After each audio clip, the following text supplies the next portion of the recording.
soirée a commencé avec une bonne dose d'émotion au Tivoli. Tout le stade a respecté une minute de silence en la mémoire de la grand-mère de l'attaquant Andrea Fileccia et en la mémoire de Lucien Walla, un personnage incontournable de la Louvière qui avait notamment créé le club de supporters, les Wallalous.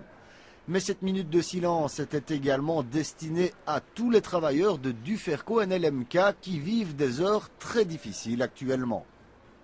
Côté sportif, Sébastien Grandjean devait se passer des services de Mukendi et Ndongala non qualifiés pour ce match d'alignement, mais aussi de Nakache et de Pinto blessés. C'est donc une formation louviéroise on ne peut plus expérimentale qui avait pour mission de prendre les 3 points face à Ciney. Dès la 5e minute de jeu, l'URLC trouve déjà le chemin défilé via Grisé, très en forme hier soir. Début de rencontre parfait pour les troupes de Sébastien Grandjean. Les visiteurs vont devoir prendre des risques offensifs s'ils veulent égaliser.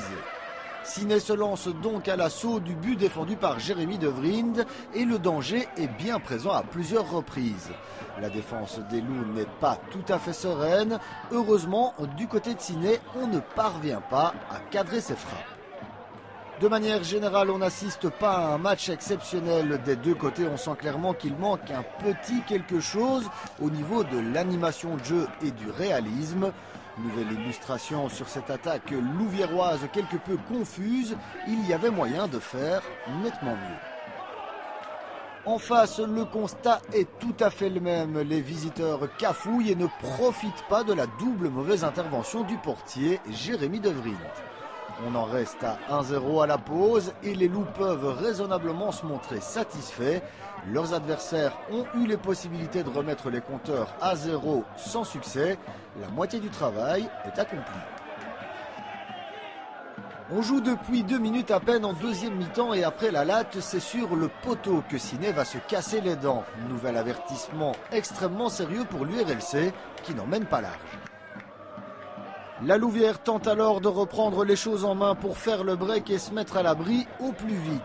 Ce sera finalement chose faite à un quart d'heure du terme. Henry réceptionne un peu chanceusement un centre qui traverse toute la défense et il s'en va tromper Berger à bout portant.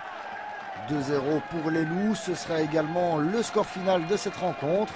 Le spectacle n'aura pas vraiment été au rendez-vous, mais le résultat est là et hier, c'était bien entendu la seule chose qui comptait.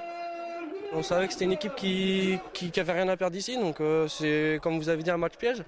Et bah, on n'a pas autant eu la maîtrise que d'habitude, mais voilà, l'essentiel c'est les 3 points et puis c'est le plus important.